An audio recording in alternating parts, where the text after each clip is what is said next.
खरं तर अतिशय उत्तम पद्धतीची परिस्थिती आहे. जिल्ह्यामध्ये फिरत असताना काही ठिकाणी वेगळे चित्र अनुभवायला मिळत आहे.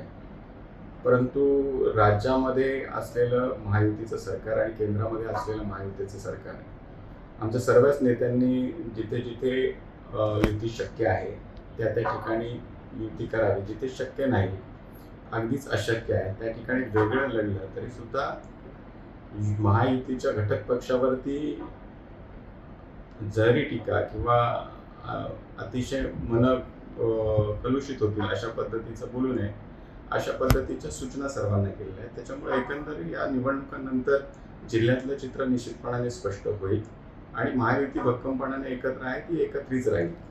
अलिबागचा विचार करता मला निश्चितपणाने आपल्याला सांगायचं की यावेळची निवडणूक ही अतिशय वेगळ्या पद्धतीने महायुती अलिबागमध्ये लढते. मागच्या निवडणुका जर आम्ही बघितल्या तर अलिबागमधली निवडणूक ही भारतीय जनता पार्टी असेल, शिवसेना असेल किंवा इतर मित्र पक्षांना बरोबर घेऊन वेगवेगळ्या चिन्हावरती ती निवडणूक लढली जायची. परिस्थिती अशी होती की त्यावेळी केंद्रामध्ये आणि राज्यामध्ये सरकारसुद्धा भारतीय जनता पार्टीचं नव्हतं. 2014 नंतर केंद्रामध्ये राज्यामध्ये सातत्यानं भारतीय जनता पार्टी आणि महायुतीचं सरकार आहे आणि त्या सरकारच्या माध्यमातून वेगवेगळ्या योजना थेटपणाने लोकांच्या खात्यामध्ये पैसे जमा होणं, म्हणजे तुम्हाला माहिती आहे की लाडक्या बहिणीसारखी योजना थेटपणाने महिलांपर्यंत पोहोचते आणि विविध विकास कामांना गती देण्याचं काम हे सरकारच्या माध्यमातून आज होताना दिसत आहे. त्याच्यामुळं अलिबाग नगरपालिकेतील मतदारांना जे काही अपेक्षित आहे की अलिबाग नगरपालिकेत आत्तासुद्धा पायाभूत सुविधा नाहीत. पाण्याचा प्रश्न गंभीर आहे, ट्रॅफिकचा प्रश्न गंभीर आहे, त्याचबरोबर ड्रेनेजची व्यवस्था नाही, त्याचबरोबर डम्पिंग ग्राउंडचा विषय गेल्या अनेक वर्ष प्रलंबित आहे.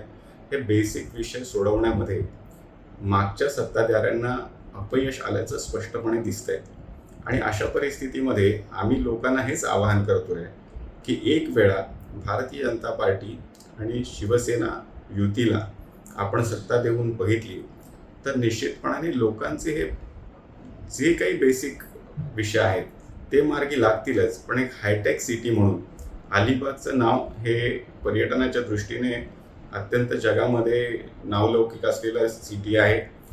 जिल्ह्याचं केंद्रस्थान असलेलं अलिबाग सिटी आहे आणि या ठिकाणी आवश्यक असणाऱ्या सोयीसुविधांबरोबर चांगले रस्ते, पाण्याची व्यवस्था, ट्रॅफिकची समस्या ही सुटली पाहिजे. याच्यासाठी त्याचबरोबर अनेक वस्त्यांमध्ये जी घरं आहेत ती घरं अनधिकृत आहेत म्हणून त्यांना त्या ठिकाणी अधिकृत करण्याची प्रक्रिया ही सुद्धा केंद्रीय पातळीवरती किंवा राज्य पातळीवरती करण्याचा संकल्प आमचा आहे. त्याचबरोबर आपल्या नगरपालिका हद्दीतल्या लोकांना आवश्यक असणारी जी काही व्यवस्था आहे, आरोग्याची व्यवस्था असेल, त्याचबरोबर ड्रेनेजची जी काही समस्या आहे ते सोडवण्यासाठी आम्ही सगळेच जण काम करणार आहोत. विशेष करून नगरपालिका हद्दीमध्ये लोकांना अपेक्षा अशी आहे की केंद्रामध्ये आदरणीय नरेंद्र मोदीजींचं सरकार आहे, राज्यामध्ये देवेंद्र फडणवीस साहेबांचं महायुतीचं सरकार आहे आणि या सरकारच्या माध्यमातून अलिबागचा विकास कोण करू शकेल तर ते केवळ महायुतीचं सरकार करू शकेल. त्याच्यामुळे लोकांचा विश्वास आहे की आज कमळ चिन्हावरती आमच्या तनुजाताई पेरेकर या नगराध्यक्षपदाच्या उमेदवार आहेत. त्यांना चांगला प्रशासकीय अनुभव आहे, मागच्या वेळेला त्या नगरसेविका सुद्धा राहिलेल्या आहेत.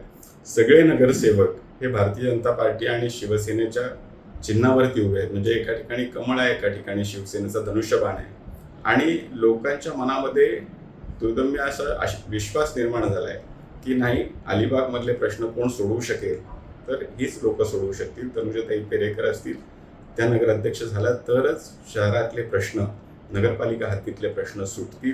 त्याचबरोबर आमचे नगरसेवक निवडून आले तर वेगवेगळ्या प्रभागांमध्ये असलेले प्रश्न सुटतील आणि त्या पद्धतीने अत्यंत आत्मविश्वासाने आणि सकारात्मकरित्या आम्ही या ठिकाणी निवडणुकांना सामोरं जातोय आणि विजय हा महायुतीचा निश्चित असेल.